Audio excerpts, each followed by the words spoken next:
Alerte coronavirus. Attention, attention, le coronavirus se transmet très facilement et fait des ravages. Pour l'éviter, le port du masque de protection est obligatoire en tout lieu.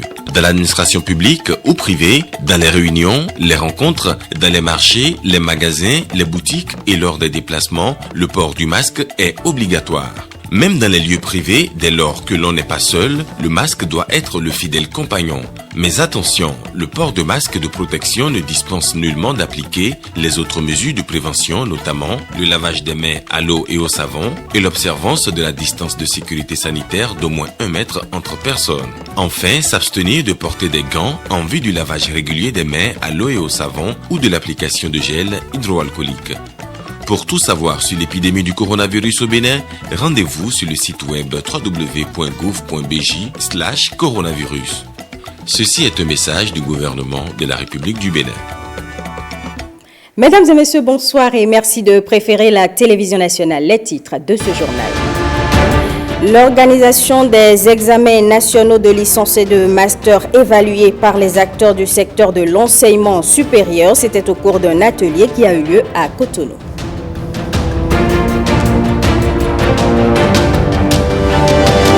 La crise sanitaire liée au coronavirus préoccupe le comité des experts du ministère de l'Enseignement supérieur et de la Recherche scientifique, un comité qui a pour rôle d'éclairer les Béninois sur les grands sujets de la République.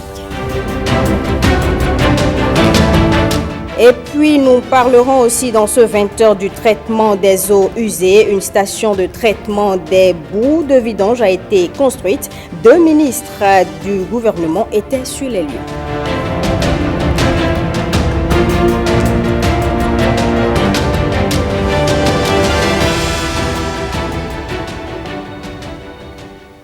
Et puis, un invité dans ce 20h, il s'agit du ministre de la Santé, le professeur Benjamin Humpati. Bonsoir, monsieur le ministre, et bonsoir, bienvenue. Madame. Merci. Avec vous, nous analyserons les dernières statistiques liées au coronavirus au Bénin. Mais en attendant, on parle de ce comité des experts du ministère de l'Enseignement supérieur et de la Recherche scientifique qui se penche également sur la question de la crise sanitaire liée au coronavirus. Son rôle, éclairer les Béninois sur les grands sujets de la République. Koudous Abdoulaye. Le rapport objet. Nous rentrons dans une zone un peu... Face à l'urgence de la crise du coronavirus, le comité des experts du ministère de l'Enseignement supérieur retrousse davantage ses manches. Ce comité a été mis en place par Madame la ministre qui a bien voulu dire encore une fois le rôle important que les universités et les centres de recherche doivent jouer dans les approches de solutions pour la nation. Et ce comité est multidisciplinaire. Une vingtaine de chercheurs de diverses spécialités qui jouent le rôle d'éclaireurs. Le comité est mis en place en avril dernier et la Covid-19 ne saurait lui échapper. Surtout que nous rentrons dans une zone un peu de turbulence maintenant où... Renforcer la veille face à la montée de la courbe de contamination de Covid-19 au Bénin, avec comme action majeure la sensibilisation. Il faut déjà partir de la sensibilisation. Là où il manque d'informations, eh bien, il s'installe la désinformation et puis les dérives, telles que par exemple le port des masques, comment il faut porter des masques, pourquoi il faut les porter, et justement comment on les porte, et comment on les renouvelle pour ne pas se rendre encore plus malade. Donc voilà autant de choses. Par exemple, l'habitude alimentaire, parce qu'il s'agit quand même de renforcer quelque part l'immunité. Et on a beau utiliser des médicaments, si déjà la base n'est pas bien bonne, eh bien ça ne produit aucun effet bienfaisant. Donc ce comité également voit ces comportements sociologiques. Des comportements sociologiques à ne pas négliger, insiste l'initiatrice de ce comité des experts, par ces temps où le Bénin franchit la barre des 1000 cas de contamination de Covid-19. Toujours se laver les mains, tel que nous le connaissons très très bien. Ceux qui le font, on les félicite, c'est devenu leur deuxième habitude. Et ceux qui oublient, eh bien, on le leur rappelle toujours. Et ça amène les uns les autres à ne pas s'occuper d'eux seuls, mais à s'occuper également de tous ceux qui se retrouvent dans leur environnement. Donc, on n'est plus responsable envers soi-même, mais on est également responsable envers les autres. Parce que si toi, tu te protèges et que tu ne veilles pas à ce que l'autre qui est dans ton milieu soit protégé, eh bien, les conséquences peuvent toujours revenir vers toi. Donc, tout le temps, porter les masques, observer les distanciations sociales. On peut toujours se parler en étant à 1 mètre, 1,5 mètre les uns des autres. On s'entend toujours. Et il faut se nettoyer véritablement les mains. Sans répit, le comité des experts du ministère de l'Enseignement supérieur et de la Recherche scientifique œuvre pour mettre les Béninois à l'abri notamment du coronavirus. Et vous le savez, mesdames et messieurs, le Bénin compte 1017 cas confirmés de coronavirus, dont 715 personnes sous traitement, 288 guéris et 14 décès. Nous avons sur ce plateau le ministre de la Santé. Monsieur le ministre, comment on peut analyser ces chiffres? Je confirme et je précise qu'effectivement, à la date du 24 juin 2020, nous comptons 1017 cas. Et ces 1017 cas nous fait passer la courbe, le chiffre fatidique des 1000 cas. Il faut dire que sur la même lancée, dans la journée d'hier, nous avons eu à dépister pour la première fois plus de 100 cas en une journée. Nous avons eu exactement 115 cas. Il faut dire que ces 115 cas sont issus du diagnostic posé sur les cas contacts de cas confirmés. Ça signifie que si nous arrivons à faire près de 500 tests en une journée, que nous avons 115 cas, ça signifie qu'il y a de plus en plus de cas positifs et il y a de plus en plus de cas contacts de ces cas positifs. C'est dire que le mal est effectivement dans la communauté et qu'il faut plus que jamais que les populations respectent strictement les mesures barrières mises en place, c'est-à-dire le port systématique de masques dans tous les lieux publics, le lavage systématique des mains à l'eau au savon ou la désinfection des mains au gel ou à la solution hydroalcoolique et évidemment le respect de la distance de sécurité sanitaire d'au moins 1 mètre qui permet d'éviter d'être en contact les uns des autres et de se transmettre le virus. Il faut dire que parmi ces cas, nous avons eu 14 décès. Ces 14 décès sont issus de cas graves. Nous avons de plus en plus de cas graves. Et ces cas graves, en quoi ces cas sont graves? Ces cas sont graves parce que lorsqu'ils arrivent, ils sont en détresse respiratoire. Ils sont en détresse respiratoire et malheureusement, ils consultent tardivement. Ils arrivent à l'hôpital tardivement. Et c'est le lieu encore d'appeler les populations à consulter tôt. Avant, on les incitait à consulter tôt, mais aujourd'hui, il est plus que jamais question qu'au moindre petit signe, je dirais même un petit essoufflement, ne serait-ce qu'une quinte de toux ou un petit rhume ou une petite sensation de non-sensation des odeurs ou autres, il faut immédiatement consulter. Surtout, j'attire l'attention que ces cas graves surviennent sur des sujets qui portent des tares, notamment le diabète, la drépanocytose, l'asthme, les maladies respiratoires et autres. Et ces sujets sont encore plus fragilisés par rapport à cette maladie. L'ensemble de la population doit consulter tôt, mais plus encore ces cas. Il faut que dès le moindre petit signe, le réflexe soit d'aller vers les agents de santé, d'appeler le numéro 136 du ministère de la Santé pour se signaler et se faire prendre en charge. Si on ne prend pas en charge tôt, la complication, c'est la mort. Mais est-ce que c'est parce que vous estimez que les Béninois ont peur de se rendre à l'hôpital que vous insistez sur cet aspect de la chose? Nous avons effectivement eu à faire des constats. La majorité des cas graves qui posent problème au personnel soignant et les cas qui décèdent sont des personnes qui ont consulté tardivement. Après 8 à 10 jours de traitement à domicile, après avoir fait de l'automédication.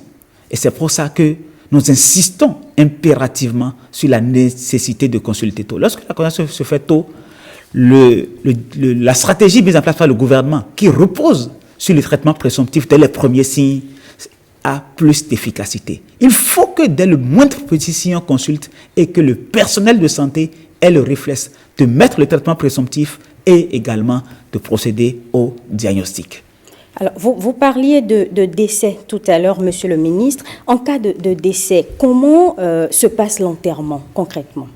C'est le lieu également pour moi de dire oui, il y a des décès. Il y a la question de l'enterrement. Mais je voudrais aussi rassurer les populations que la prise en charge, elle est totalement gratuite d'abord. Lorsqu'elles viennent au niveau des structures de santé, on les prend en charge totalement gratuitement. Pour éviter justement que ces décès ne surviennent. Parce que lorsque les décès surviennent justement, l'enterrement se déroule dans des conditions particulières qui sont définies par des normes internationalement reconnues par les autorités de santé publique au niveau mondial. En effet, la manipulation des cadavres issus de situations d'épidémie est hautement contagieuse. Et c'est ce qui fait que cet enterrement ne peut se faire que par le personnel de santé formé à cet effet. Les parents restent loin et on veille à ce quand même que les rites religieux se déroulent pour vraiment respecter la dignité de la personne décédée, mais l'enterrement est réalisé exclusivement par le personnel de santé, les parents étant à très bonne distance. C'est pour ça qu'il est impératif qu'on n'en arrive pas là.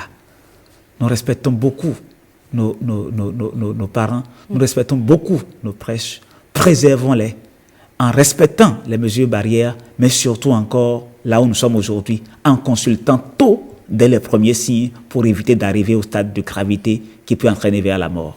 Alors, Monsieur le ministre, on aurait appris que des personnes seraient testées positives au coronavirus, mais ne sont pas gardées dans les centres de prise en charge. Est-ce que vous confirmez cette information? Absolument, je confirme cette information. Il faut comprendre cette stratégie. Il y a deux stratégies de quarantaine ou d'isolement. L'isolement à domicile, avec le respect strict des mesures barrières et du traitement, et l'isolement pour les cas graves dans les structures que nous avons identifiées et dédiées à cet effet. Donc, les personnes qui sont effectivement souffrantes, qui ne présentent pas des signes dangereux, à partir du moment où elles démarrent le traitement, elles restent à domicile avec un suivi par l'équipe de santé de la zone sanitaire, des équipes d'intervention rapide, jusqu'à la guérison. Mais les cas graves, les cas sévères sont systématiquement, et les sujets porteurs de TAR, les sujets porteurs de drépanocytose, de diabète et autres, sont systématiquement hospitalisés au niveau des sites de prise en charge. Ça permet d'anticiper sur la survenue de signes de gravité et de pouvoir les prendre en charge assez tôt. Alors, c'est vrai que les populations devraient respecter les mesures barrières. Mais concrètement, que fait le gouvernement au vu de ces statistiques que nous avons aujourd'hui, de ces chiffres? Au regard de ces statistiques, le gouvernement a très tôt pris la mesure des choses et a entrepris un certain nombre d'actions, notamment en accentuant la sensibilisation, notamment au niveau des chaînes de radio, télévision et autres, et notamment dans toutes les langues, bien sûr, dans toutes les langues, mais également vers des groupes cibles. Vous avez pu constater que le gouvernement a rencontré les confessions religieuses dernièrement pour insister encore davantage sur cette sensibilisation et sur le respect des mesures barrières.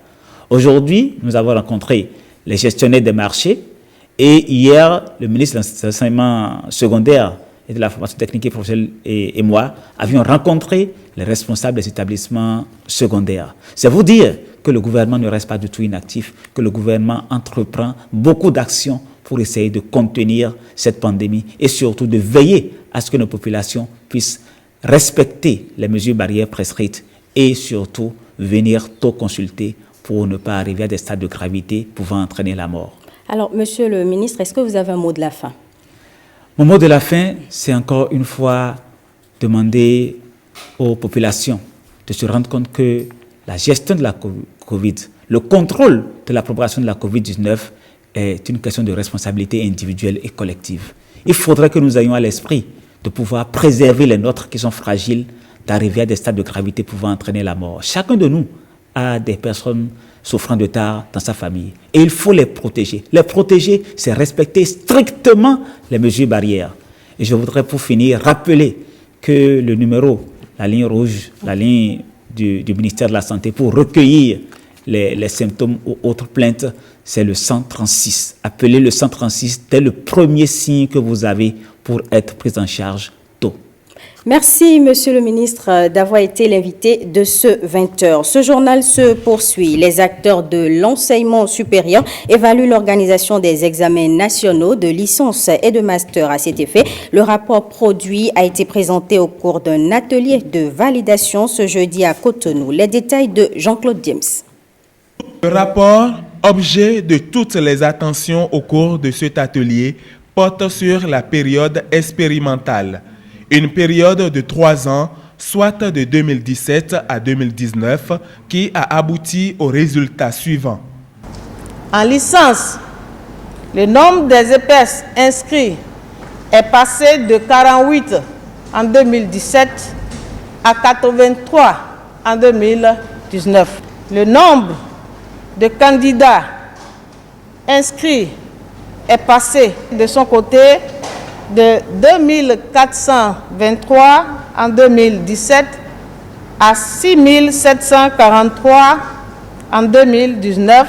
Le comité technique, présidé par le professeur Isiaka Youssao Abdou Karim, a également fait le point de l'organisation de l'examen national de master. Il ressort du rapport que des efforts restent à faire par les établissements privés d'enseignement supérieur EPES pour obtenir le statut d'établissement homologué.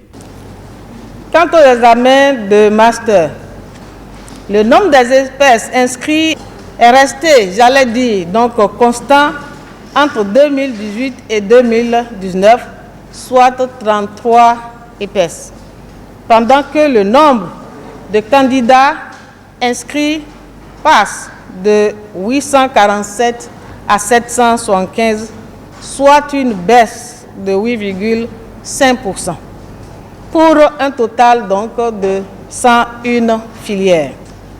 Au cours de la même période, force est de constater que malheureusement, aucun EPS n'a encore pu obtenir le régime d'homologation.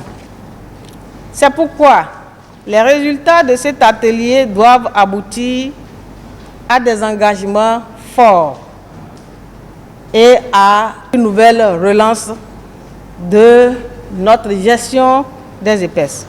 Le rapport validé va contribuer à l'amélioration de l'organisation de ces examens.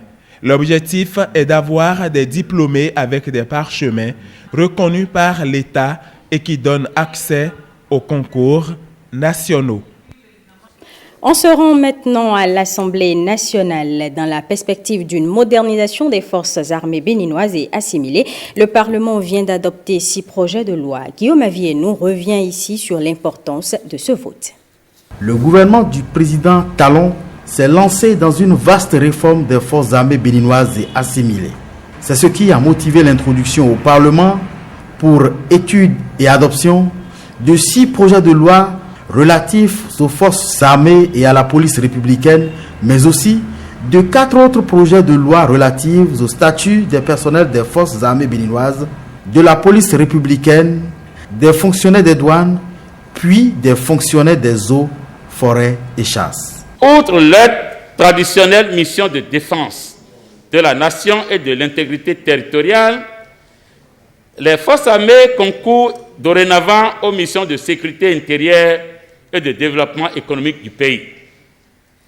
L'innovation majeure intervenue dans la composition des forces armées béninoises est la création d'une nouvelle force dénommée Garde nationale. Il s'agit en fait d'un ensemble de réformes dont l'objectif est d'une part d'améliorer les conditions de vie et de travail des forces de défense, de sécurité et assimilées, et d'autre part de les rendre physiquement, intellectuellement et professionnellement aptes à faire face aux nouveaux défis sécuritaires selon le porteur des 10 projets de loi. Il est opportun de signaler que les 4 projets de statut relatifs aux forces de défense, de sécurité et assimilées ont pratiquement gardé le même esprit au regard des différents statuts en vigueur, celles relatives à l'organisation hiérarchique, aux conditions de recrutement et d'avancement et aux modalités de cessation définitive d'activité ont quant à elles subi certaines innovations. Concrètement, le nouveau texte crée de nouveaux grades dans les différents corps de la police républicaine, au sein des fonctionnaires des douanes puis de ceux des eaux, forêts et chasses, et corse davantage les conditions de recrutement puis celles relatives aux avancements. Idem pour les forces armées béninoises. Pour se faire recruter désormais dans les corps paramilitaires, il faut avoir au moins le baccalauréat ou la licence en droit ou en économie selon la fonction visée. Au niveau de l'armée, le BPC, le baccalauréat et la licence sont exigés pour intégrer l'institution. Ces tests proposent également qu'après 20 ans de service, que l'homme en uniforme soit mis en retraite. Je suis particulièrement très content parce que depuis la création particulièrement de la police républicaine, Monsieur le Président, il y a une paix pour ce qui est de la sécurité au niveau de nos voies. Je crois, Monsieur le Président, que c'est vraiment une bonne réforme. Il y a eu beaucoup de suspicions. Je ne sais pas si au cours de l'atelier et des travaux en commission, il y a eu des situations pour apaiser les uns et les autres. Moi, je voudrais une loi impartiale qui puisse impacter tout le monde parce que les policiers et les gendarmes sont appelés à cohabiter alors qu'ils utilisent des armes.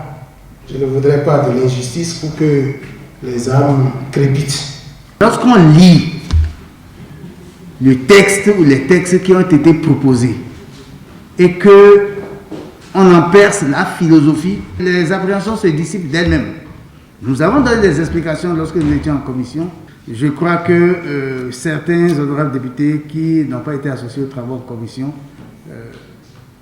à la lecture et compte tenu du toilettage qui a été fait avec les deux commissions, je crois que leurs appréhensions seront également dissipées. La finalité de toutes ces réformes, insiste le gouvernement, la modernisation du dispositif de défense et de sécurité au Bénin. Place maintenant au dossier de ce 20h. Le gouvernement tient à une meilleure gestion des réserves administratives et foncières des communes. Le Conseil des ministres a décidé de la suspension de la cession du patrimoine foncier des communes et de la prise en charge du financement des opérations de lotissement en République du Bénin. Nous vous proposons de suivre un extrait du compte-rendu du Conseil des ministres à ce sujet. Suspension de la cession du patrimoine foncier des communes. Cette mesure résulte des missions de vérification diligentées par le gouvernement dans les communes en vue d'apprécier la gestion du foncier, notamment des réserves administratives. Les dites missions ont mis en exergue de graves dysfonctionnements dans les opérations de lotissement ainsi qu'un défaut de préservation de ces réserves dans la plupart des cas, alors que celles-ci sont censées accueillir des équipements publics et socio-économiques. Une telle situation compromet le développement équilibré du territoire et ne favorise pas l'accès des populations aux services essentiels, de même que les investissements pour la promotion d'activités économiques au plan local.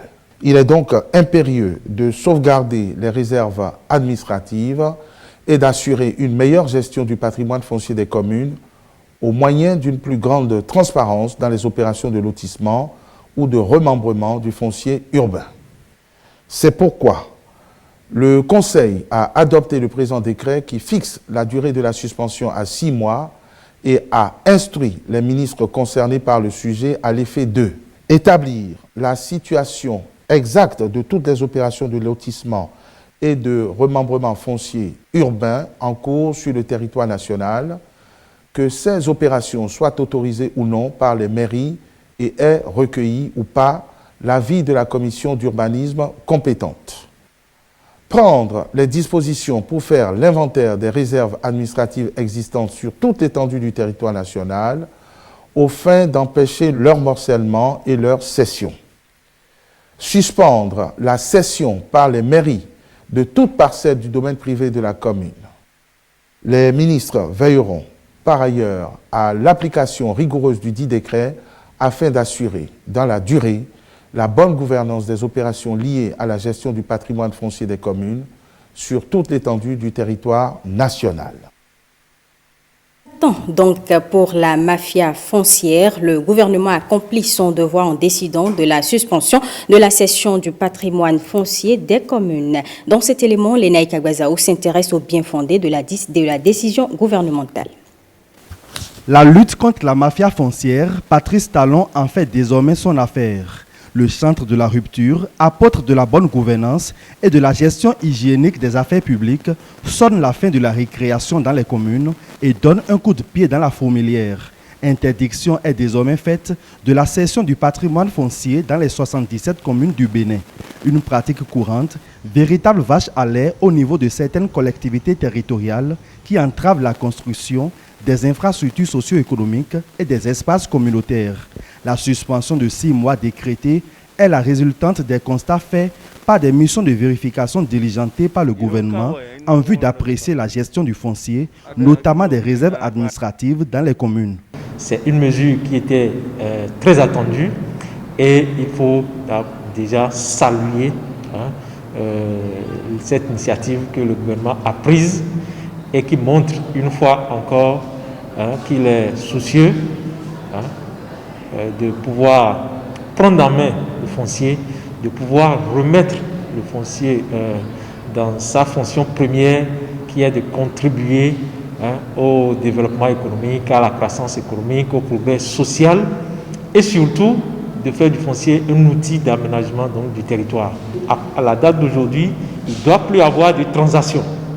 Et en l'occurrence, à l'occasion des lotissements où il y a des réserves administratives qui sont déterminées pour servir à l'érection de diverses infrastructures socio-communautaires, les écoles, les collèges, les hôpitaux, les aéroports, les logements sociaux et tant d'autres.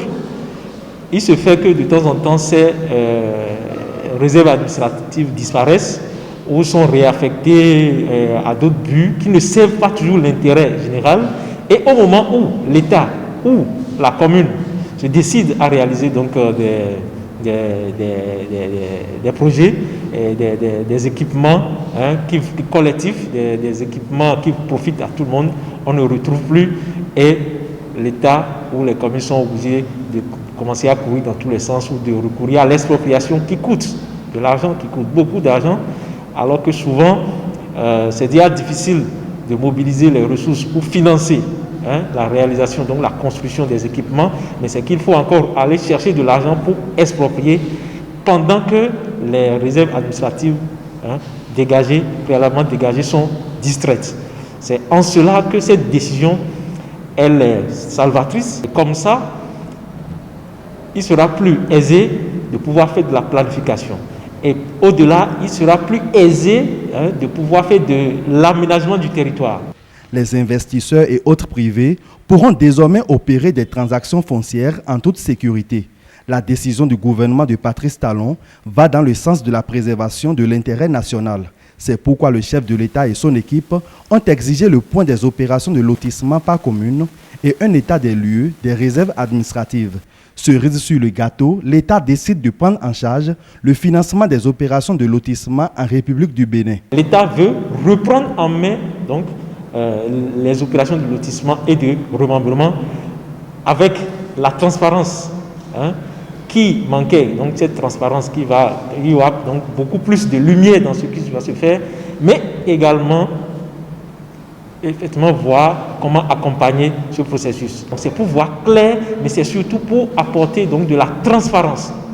Et les citoyens doivent se réjouir, mais aussi les acteurs devraient pouvoir se réjouir parce que leur travail donc va être allégé, leur travail va pouvoir se faire dans la transparence et ce sera donc dans l'intérêt de tout le monde. Le foncier de manière générale va pouvoir rentrer donc dans son rôle original pour pouvoir servir d'outil pour le développement de notre pays. Tout ça, c'est pour qu'on puisse avoir un foncier qui est un facteur favorable pour l'aménagement du territoire, pour la mise en œuvre des projets qui sont prévus dans le cadre du programme d'action du gouvernement. En somme, la décision du gouvernement sauve le patrimoine des communes, garantit un meilleur remembrement foncier urbain et annonce la renaissance des réserves administratives au Bénin, gage de développement équilibré et de l'accès des populations aux services essentiels. Et puis, cette décision du gouvernement est fortement saluée par des Béninois. Quelques-uns réagissent au micro de l'ENAIC Agbazaou. C'est une bonne décision, mais vous avez constaté vous-même que depuis des années, les réserves administratives des communes sont cédées de façon anarchique, sont vendues dans la grande fraude. Donc, si l'État demande de voir clair c'est-à-dire faire un audit de toutes ces réserves des 77 communes. Je crois que c'est une bonne chose. Alors, donc, il va falloir maintenant que l'État soit derrière les communes pour que la loi qui régit ces ventes soit rigoureusement respectée. Qui vous souvient, il y a des communes où l'État veut installer des infrastructures où on n'a pas où les installer. Parce que tout a été déjà vendu à des individus, à Villepré, à des copains, si vous voulez. Donc, si l'État veut avoir un œil là-dedans, moi je pense que c'est très bien, c'est une bonne décision. C'est une bonne chose. Il faut que vraiment la mafia, ça cesse. Je ne peux pas me mettre en citation, mais nous sommes béninois. On sait bien ce qui se passe autour de chaque mairie. Si moi je prends le cas de Calavi, les réserves administratives, on ne les trouve plus. Si on dit les jeunes de Calavi veulent faire quelque chose aujourd'hui, si ce n'est pas la mairie, c'est où? Il n'y a plus. Même des jeunes où à Calavi, on ne les trouve pas. Alors on dit, il y a les réserves administratives, mais il faut les mettre en application. On ne trouve pas ça. Mais dans cette fois-ci, si le gouvernement prend ce genre de décision, ça va nous permettre de voir clair. On brade des domaines administratifs, on brade des réserves administratives beaucoup. Or, nous les jeunes, on ne trouve pas là où on va aller se reposer. Il n'y a pas d'espace vert, on vend tout. C'est un truc qui va dans l'intérêt de la population, c'est pour privilégier toutes les infrastructures publiques. C'est déjà une très bonne initiative.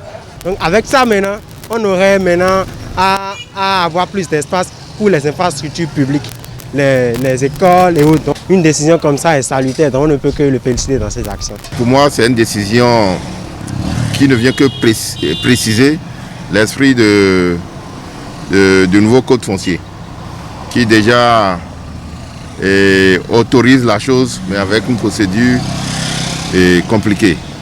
Maintenant, la décision vient carrément suspendre ça. Ça rentre pour ma part, ça rentre dans la vision du gouvernement de voir les projets du PAG se réaliser. Comme vous le savez, tout se réalise sur le sol. Et tant qu'il n'y a pas l'espace, ou quand l'espace n'est pas disponible, on a beau avoir les projets, mais ça ne peut pas prospérer.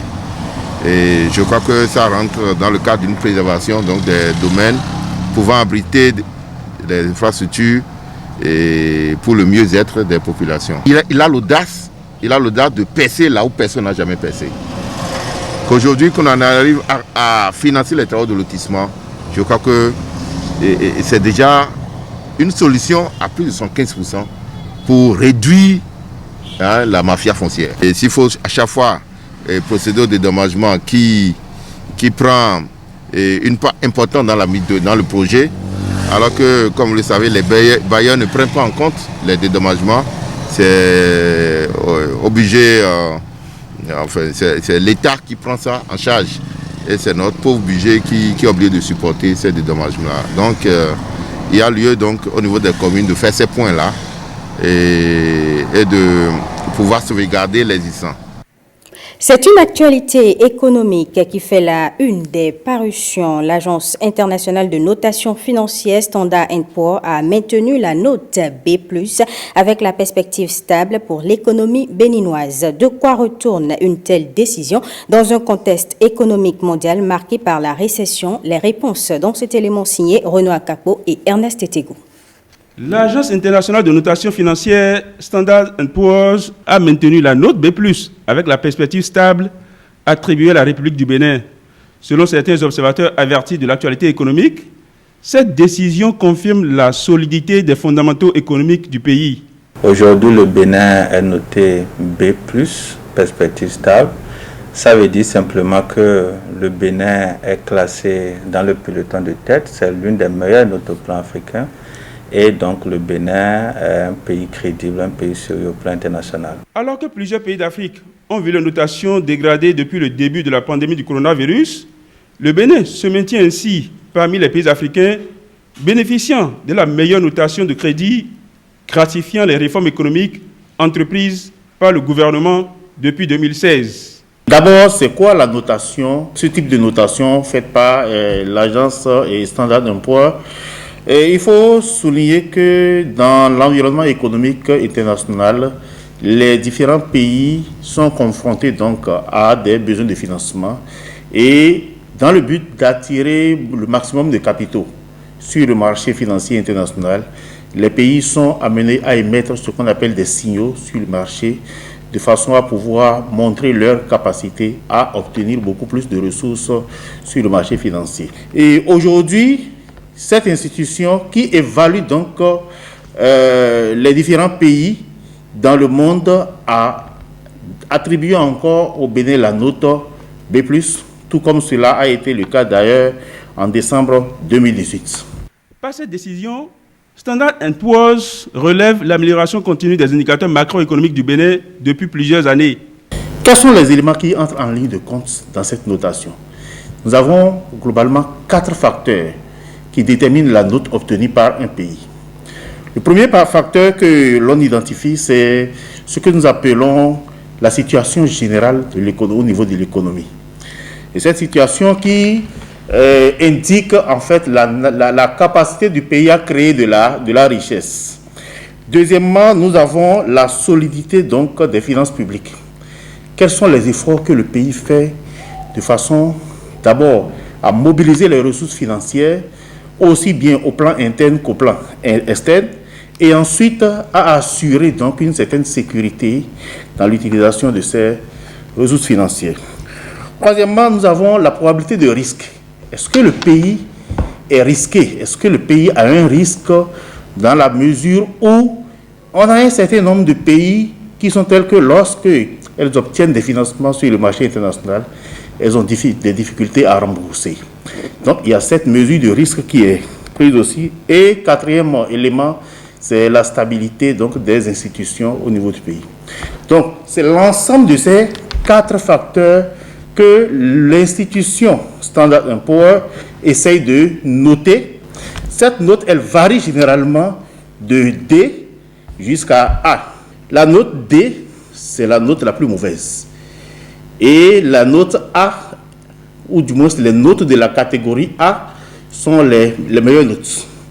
Aujourd'hui, le Bénin a la note B+, ce qui fait que on peut dire que nous sommes dans une bonne situation quand même comparativement à beaucoup d'autres pays africains. Cette notation confirme aussi les perspectives positives du Bénin avec une croissance réelle du PIB estimée à 6,3% en moyenne sur la période 2021-2023 par Standard & Poor's. La performance du Bénin, d'après ce qui a été dit, est obtenue à partir de 2 grands facteurs.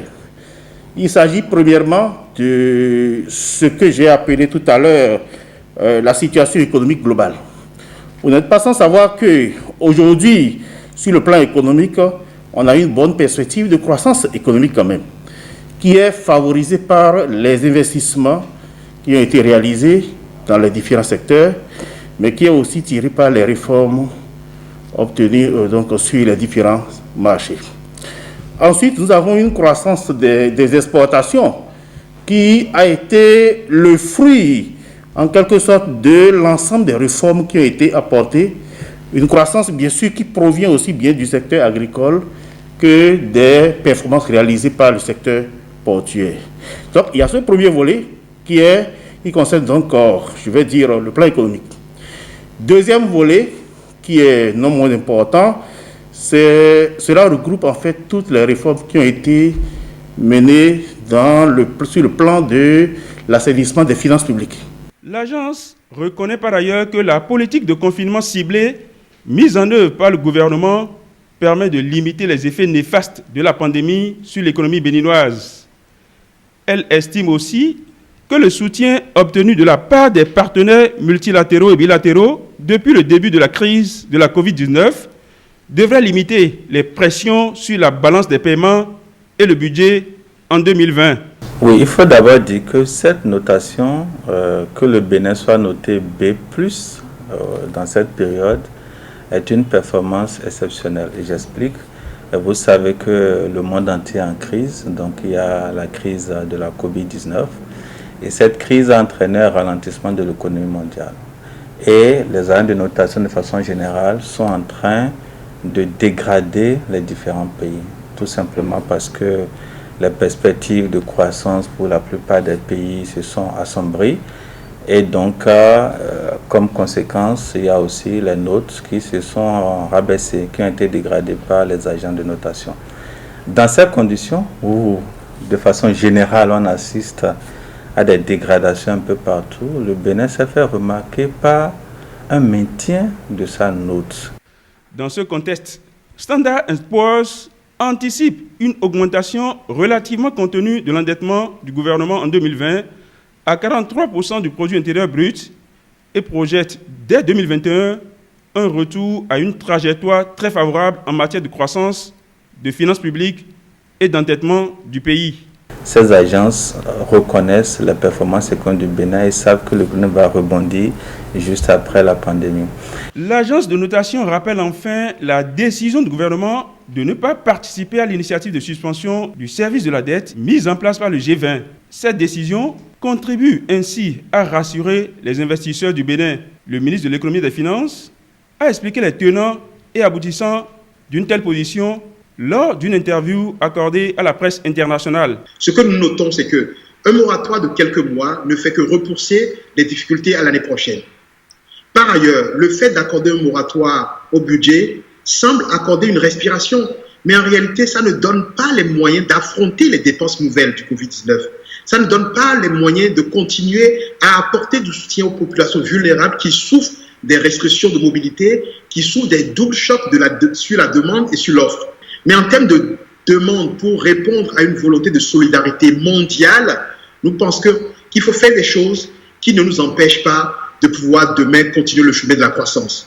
Vous savez, dans la plupart de nos pays, la capacité de mobilisation de ressources internes est faible. Le secteur privé est faible. Ce qui fait que la nécessité pour nos gouvernements d'investir pour impulser la croissance, pour répondre aux besoins de nos populations vulnérables, cette nécessité elle est forte. Mais ces investissements à faire par les États ne peuvent se faire que l'accès au financement. Donc toute solution qui rendrait difficile ou coûteux l'accès au financement futur handicaperait notre capacité à renouer avec le chemin de la croissance. Le choc massif et brutal produit par la pandémie du coronavirus a plongé l'économie mondiale dans une grave récession. Selon les prévisions de la Banque mondiale, le PIB mondial va diminuer de 5,2% cette année. Malgré ces projections tournées vers la déflagration économique, le Bénin, tel un roseau, plie et ne rompt pas. Autre volet de l'actualité à présent, après la fourniture de l'eau potable à la population, le gouvernement se soucie aussi du traitement des eaux usées. C'est à travers la construction d'une station de traitement des boues de vidange. C'est à Abomey-Calavi, deux ministres du gouvernement étaient sur les lieux. William Tchoki. De grands bassins remplis d'eau dans ce site d'Abomey-Calavi.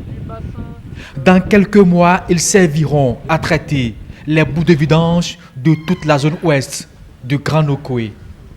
Une succession de traitements à travers des bassins et tout. Il y a une exigence vraiment de traitement au sorti de cette station. À titre d'exemple, nous quittons un paramètre important que nous appelons le CO. Nous passons de 35 000 à 125. Et donc vous voyez la charge qui entre dans cette station, ce qui va sortir après. Donc c'est dit que les normes en la matière sont strictement respectées.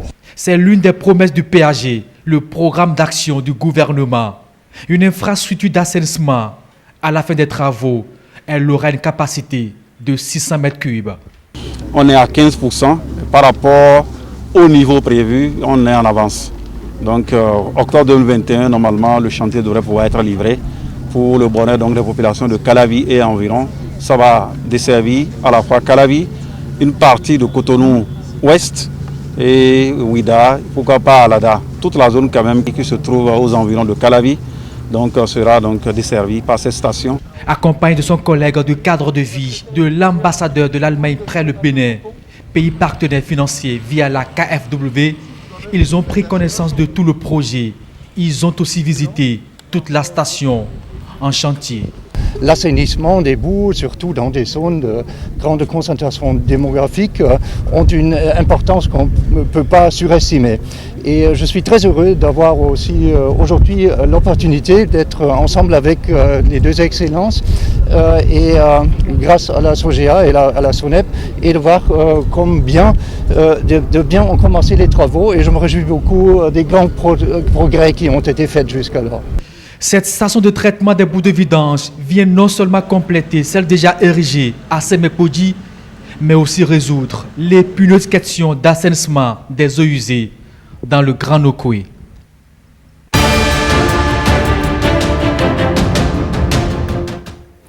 En sport, la FIFA accompagne les pays dans la lutte contre le coronavirus. Elle débloque un fonds d'aide de 1,5 milliard de dollars pour les fédérations. Écoutons le président de cette instance mondiale du football. Now, as to the other decisions which were taken. Concernant les autres décisions qui ont été prises, tout aussi importantes, la première que je voudrais mentionner est que le Conseil de la FIFA a approuvé à l'unanimité un plan d'aide Covid, ce qui signifie que la FIFA met à la disposition 1,5 milliard de dollars pour ce plan d'aide Covid. US dollars for this COVID relief plan. Eh bien, mesdames et messieurs, ce sera tout pour ce journal que je vous remercie d'avoir suivi.